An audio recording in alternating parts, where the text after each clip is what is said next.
Bonjour à tous, j'espère que vous allez excellemment bien. Aujourd'hui, on se retrouve pour faire un débrief des championnats du monde du contre-la-montre. On va revenir sur l'épreuve espoir garçon, puis sur les deux épreuves juniors, et puis on fera une petite présentation de l'épreuve par équipe mixte qui aura lieu demain.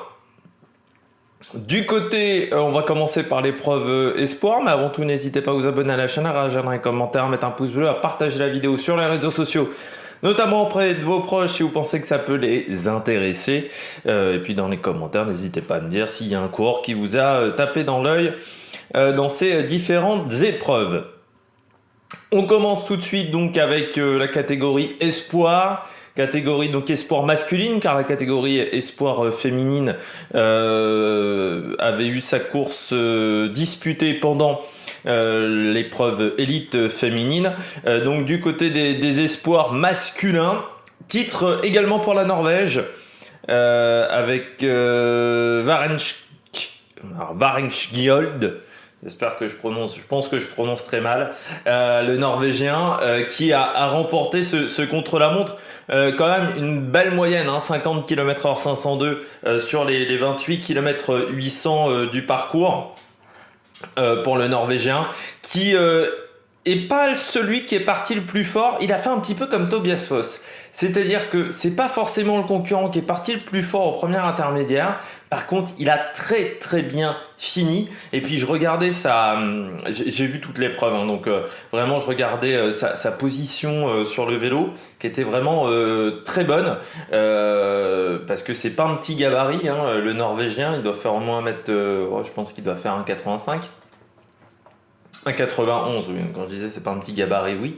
Mais vraiment la position était vraiment très bonne. Alors il n'y avait pas la stabilité qu'a un Filippo Ganna, mais la position était quand même pas mal, et tu sentais que ça envoyait des watts de la part du coureur norvégien, mais qui a remporté une étape cette année sur le Tour de l'Avenir. C'était du côté de La Roche-sur-Yon, et puis il avait fini troisième du contre-la-montre entre Guignon et Saint-Vallier, qui, je crois me rappeler, était un contre-la-montre par équipe, voilà, où la Norvège avait fini troisième. Donc non, il a été très performant sur ce chrono. Il est également deuxième du chrono des championnats de Norvège, donc ce qui montre un petit peu le niveau de ce coureur qu'on a vu également sur les classiques, vu qu'il appartient à l'équipe Uno X, l'équipe des Danois et des Norvégiens. Donc voilà, ça s'est plutôt bien passé pour le concurrent norvégien. Donc voilà, qui n'est pas parti le plus fort, c'est-à-dire sur le premier intermédiaire, il est troisième, à 7 secondes de Zegart.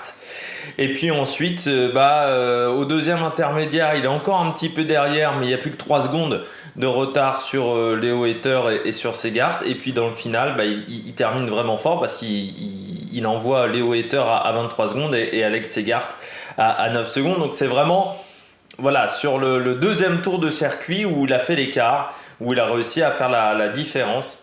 Et où il a réussi à vraiment faire le maximum sur cette épreuve et à s'en sortir. Donc vraiment une très belle victoire de la part du Norvégien. Donc devant Alex Segart, qui finit deuxième, qui finit à 17 secondes, ce contre-la-montre. Voilà, il a donné le maximum, coureur de la Lotto Soudal, qui rejoindra la Lotto l'année prochaine. Champion d'Europe également du contre-la-montre U23 cette année. Voilà, il a tenté c'était au mois de juillet, du côté du Portugal, parce que je rappelle que à part l'épreuve élite, sinon c'était du côté du Portugal. Sur le Tour d'Italie, moins de 23. Il avait fait 7ème de l'étape de Pinzolo. Et puis sur le Tour de l'Avenir, deuxième du contre-la-montre par équipe du côté de Saint-Vallier avec Wüstebroeks. Et puis deuxième également à Villaroger pour aider son équipier. Voilà, Wüstebroeks. Mais c'est un coureur très intéressant, un bon rouleur. Donc là aussi, on est sur un profil très intéressant du côté du coureur Zegart. Bien entendu, je ne vais pas parler de Leo Hayter. On connaît un petit peu déjà son frère. Il y a un truc qui est assez marquant entre Leo Hayter et Ethan Hayter, c'est que la position Et malgré le fait que Leo Hater n'avait pas des prolongateurs coudés, ce qui était le cas par exemple de notre ami norvégien, c'était pas le cas de Leo Hater. Eh bien, la position, elle est déjà très bonne. C'est vrai que moi, je suis toujours impressionné par la position de Leo Hater, de Ethan Hater, pardon. Leo Hater, la position est pas mal, malgré le fait que, comme il avait des prolongateurs, on va dire à plat, des prolongateurs très classiques, et il pouvait pas être aussi bas qu'un Ethan Hater qui a les prolongateurs coudés, où là vous pouvez être vraiment avoir la tête au niveau des mains, ce qui fait que vous êtes vraiment dans la forme de l'œuf, qui est la forme la plus aérodynamique. Quatrième, Logan Curry. Je pense que lui, Logan Curry, si le parcours avait été tout plat, il aurait été très fort. Le problème, c'est qu'il y avait pas mal de relances. Il a une position aussi assez extraordinaire. Les bras sont très très loin devant. Voilà, il a les bras vraiment très tendus. Logan Curry. Mais je rappelle qu'il y a des règles entre le bout de la selle et le bout du prolongateur. Vous ne pouvez pas dépasser une certaine distance, une certaine longueur, qui correspond, qui dépend de votre taille. Par exemple, le norvégien a le droit à un peu plus de longueur que un Leo Hater, mais les règles vont un peu changer l'année prochaine. Il y a une belle explication de la part de JCN en français là-dessus, où les positions ont légèrement évolué, c'est-à-dire notamment un Bruno Armirail du côté des Français pourra avoir une position beaucoup plus allongée que ce qu'il peut faire aujourd'hui, et ça va aider notamment d'autres concurrents. Donc Logan Curry 4e, Hessmann 5e, l'Allemand, qui avait été en tête en début de Tour de l'Avenir, Michael Hessmann, qui avait notamment été parfait du côté du contre-la-montre par équipe à Saint-Vallier, qui a été 3e du général du Tour de l'Avenir, donc la 5e sur ce contre-la-montre, qui roule du côté de la Jumbo, et il a rejoint la Jumbo-Visma cette année, l'équipe 1 de la Jumbo-Visma cette année. Voilà, grand gabarit, mais avec des talents de grimpeur. Il a notamment fait le Tour de Pologne cette année, où il avait fini 89e du contre-la-montre. On ne l'avait pas fait à fond. Et il avait fait également le Tour de Romandie. Voilà, il a 45 jours de course dans les pattes. Hessmann, 21 ans. Parmi la déception, on va dire, autre concurrent qu'on a vu aux avant-postes quand même, c'est Eddy le 8-12 qui finit juste derrière Carl Fredrik Bevort, le Danois. Bevort qui a été l'un des premiers temps, ça a été le premier temps de référence, qui finit 6e, donc Eddy le 8-12 7e. Mais alors vous allez me dire, oui, 7e, c'est bien, bon, c'est pas non plus incroyable. Mais Eddy le 8-12 est 3e des espoirs première année.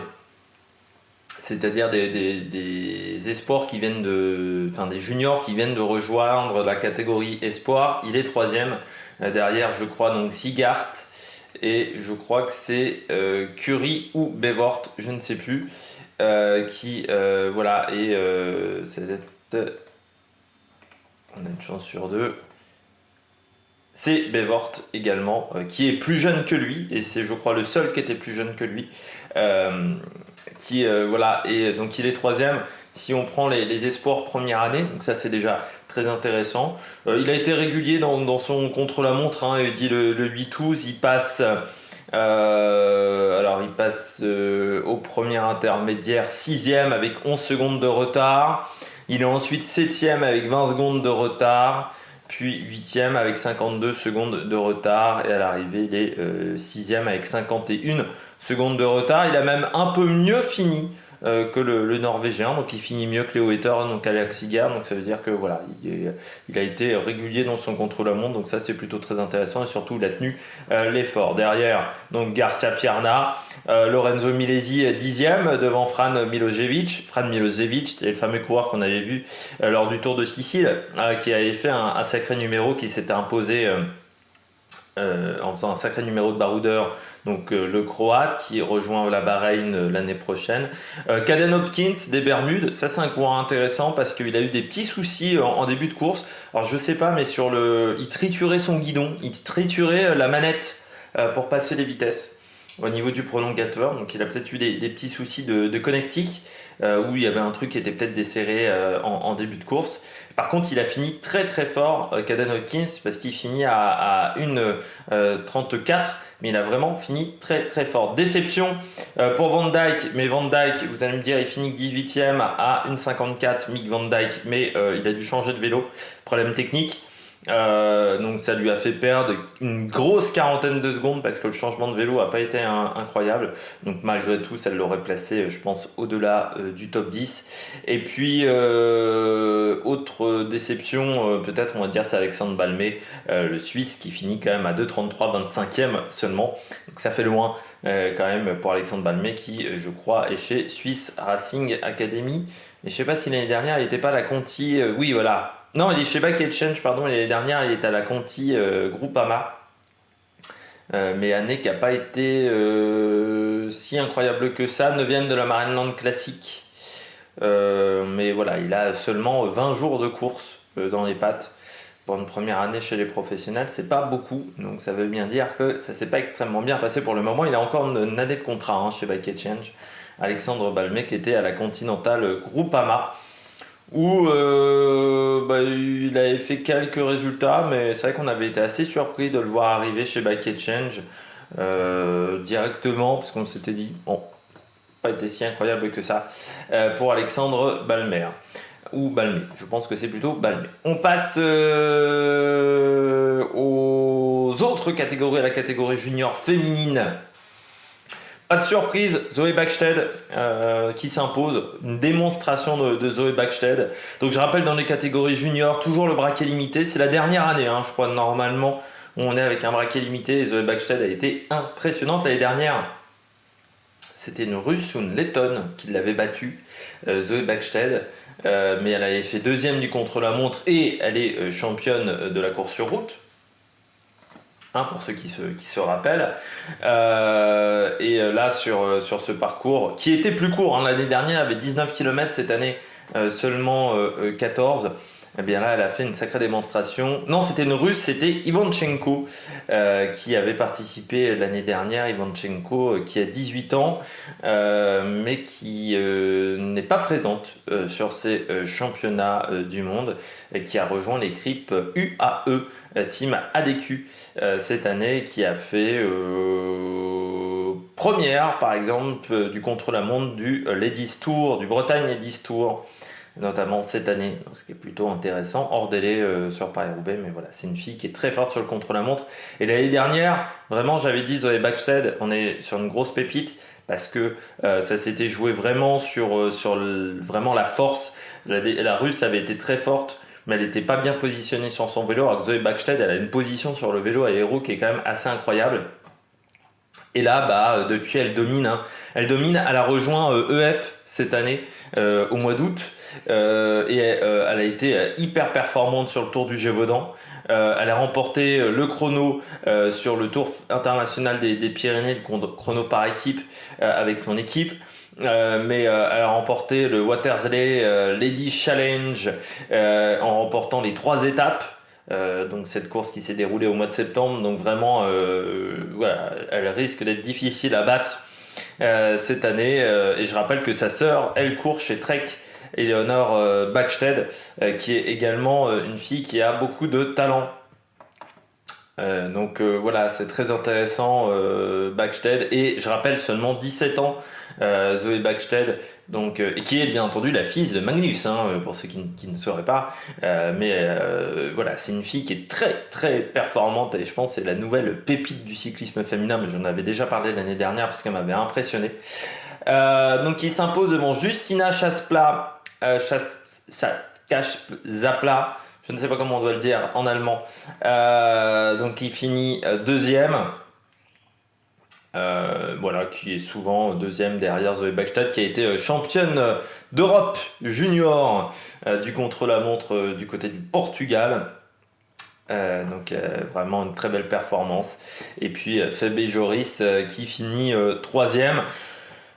Du côté des Françaises, ça a été compliqué pour Églantine Raillet, seulement 16e. Et puis 16e à 2,27 sur 14 km, c'est beaucoup. Ça s'est pas bien passé pour notre Française, vraiment. Pas dans le coup, hein, on a vu quelques images de la Française. Voilà, ça tournait pas bien les jambes. Pas des sensations, je pense, exceptionnelles.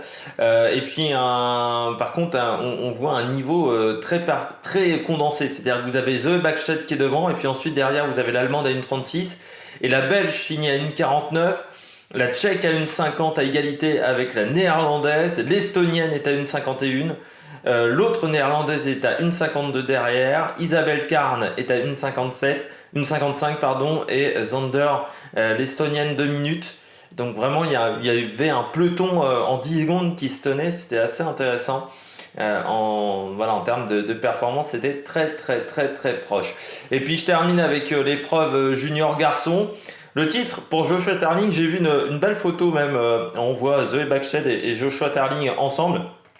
Joshua Tarling, il a performé dans les zones où il était le plus fort, c'est-à-dire dans les zones plutôt de descente, pas dans la montée. Dans la montée, il avait un peu plus de mal sur le parcours, mais dans les zones de descente, vraiment, il a été impressionnant. Contrat chez Ineos l'année prochaine. Donc, normalement, Ineos, quand ils recrutent aussi jeunes, c'est qu'ils connaissent un petit peu le talent du gamin. Vainqueur déjà du contre-la-montre d'ouverture du Tour de la Gironde et vainqueur du Tour de la Gironde. 6e du trophée Centre Morbihan également, Joshua Tarling. Donc voilà, et puis il fait de la piste aussi. Et il est impressionnant sur la piste. Derrière, on a Hamish Mackenzie, vraiment très fort aussi, l'Australien qui a été longtemps en tête parce que Joshua Tarling faisait partie des derniers à s'élancer. 3e, Emil Herzog à 33 secondes. Remède Pajour, 5e. Et puis Thibaut Gruel, 10e, le français, à 1 minute 41. 10e, on pourrait se dire c'est bien, mais l'écart est quand même un peu important avec les hommes de tête. On passe tout de suite, voilà, parce que je n'ai pas grand chose d'autre à dire sur l'épreuve junior masculine. Bon voilà, les écarts, il n'y a pas eu de grosse surprise voilà, sur cette épreuve masculine. On passe à l'épreuve de demain. L'épreuve de demain, c'est l'épreuve du contre-la-montre mixte. L'équipe de France sera au départ, mais en fait, il y aura presque 3 équipes de France parce qu'il y aura Tahiti et la Nouvelle-Calédonie qui participeront également. Alors du côté de Tahiti, on aura Tarouia, Kreiner, Kairi, Andeler, Teva Poulain, Elodie Touffet. Elodie Touffet, particularité qui a couru pour la France. Kylie Crawford et Tekeo Aparere. Elodie Touffet qui a été professionnelle à l'époque c'est vite dit, mais qui a couru voilà, notamment chez Cervelo entre 2005 et 2009. Elle était dans des équipes professionnelles.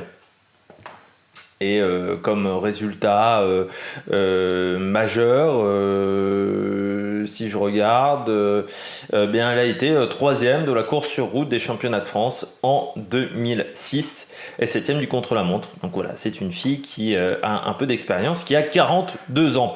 Du côté de la Nouvelle-Calédonie, on aura Ryan Lacheny, Florian Barquet, David Chavitz, Manon Brasseur, Sandra Guéral et Patricia Temereau, qui a déjà participé pour la Nouvelle-Calédonie, Patricia Temereau, du côté des championnats d'Océanie. L'équipe de France, elle sera emmenée du côté des garçons par Eddy Le Huitouz, Bruno Armirail et Rémi Cavagna. Du côté des filles, Aude Bianic, Coralie Demey et Juliette Labousse. Les équipes favorites, c'est compliqué, mais je dirais que la Suisse quand même, hein, parce que chez les garçons, on emmène Kung, Bisseger, Schmidt. C'est quand même du lourd. Et chez les filles, on a quand même Élise Chabet, Marlène Rosser et Nicole Kohler. Mais les Pays-Bas, bien entendu, chez les filles, c'est du costaud avec Rejan Marcus, Annemiek van Vleuten et Hélène Van Dijk. Et puis du côté des garçons, on a quand même Bauke Mollema, Dan Houle et Van Der Poel. Du côté des Italiens, là aussi, chez les filles, il y a du lourd avec Longo Borghini, Cecchini et Guazzini. Du côté des garçons, là aussi, ça risque d'aller vite. Hein. Eduardo Affini, Sobrero, Ganna. Et puis les Italiens sont très forts dans cette discipline. Les Belges, par contre, n'ont pas emmené une grosse équipe. Hein. Van Hooijdonk, Quinten Hermans, Peter Seri avec Julie Deville 2, Valérie Demey et Van Den Bulke. Je suis pas sûr que ça arrive à faire la différence. Et puis du côté du Danemark, on a notamment emmené Kort Nielsen, Honoré et Mikkelberg. Donc chez les garçons, ça devrait aller vite. Chez les filles, je suis un peu moins sûr avec Lett, Corner et Norsgaard. La France a vraiment une chance, hein, une possibilité de médaille. Il faudra faire avec l'Australie, je pense. Voilà, il faudra voir. La France a la possibilité de, voilà, pourquoi pas de tenter de chercher la médaille. Ça va pas être facile parce que c'est vrai que la Suisse, l'Italie, les Pays-Bas semblent très fortes. Mais si on pouvait faire 4e ou 5e, ça serait pas mal. Et puis c'est aussi une question de cohésion d'équipe. Il suffit pas d'avoir les plus forts, il faut aussi avoir une bonne cohésion d'équipe. La France a plutôt été intéressante dans ce domaine-là. Les filles devraient rouler vite. Du côté des garçons, on ne sait pas trop ce que ça donnera avec Heidi le 8-12, mais Armirail et Cavagna sont d'un niveau assez proche. En plus, on a vu lors de ces championnats du monde. Donc ça, c'est aussi intéressant de ne pas avoir un mec largement au-dessus ou une fille largement au-dessus parce que ça peut être compliqué à tenir derrière. Mais c'est vrai que les Italiennes sont très fortes. Après, il faudra voir le niveau de Ghana parce que c'est vrai que pour le moment, ça n'a pas été très fort Ghana sur ces championnats du monde. Les Suisses avec Kung et Bisseger, c'est costaud. Par contre, les filles, j'ai peur que Marlène Reuser mette les autres concurrentes dans le rouge parce que Lise Chabet est quand même plutôt une grimpeuse et Nicole Kohler, c'est un petit peu en dessous. L'Australie aussi, hein, ça peut être intéressant l'Australie. Chez les garçons, Michael Matthews, Luke Plapp, Luke Durbridge. On a emmené des mecs qui font de la piste. En plus, le parcours est quand même très court, hein, c'est que 14 km. Donc à 3, ça va aller vite. Et chez les filles, donc Georgia Baker, Alexandra Manley et Sarah Roy, c'est aussi des filles qui ont fait de la piste. Donc c'est un peu une poursuite, hein, presque, sur ce parcours. Donc 28 km 2, c'est quasiment le même parcours que du côté des espoirs, hein, avec le fameux Dumfries Avenue, cette côte de 700 mètres à 6,7%. 2 tours, un tour pour les garçons, un tour pour les filles, voilà, et le relais à la fin de la première boucle du côté de Wollongong. Donc demain, cette épreuve, on en fera le débrief. Peut-être demain, peut-être jeudi, parce que j'ai des gros décalages pour récupérer les épreuves. Mais vous inquiétez pas, de toute manière, il y aura d'autres choses sur la chaîne d'ici là. Allez, ciao ciao sur la Mec Production.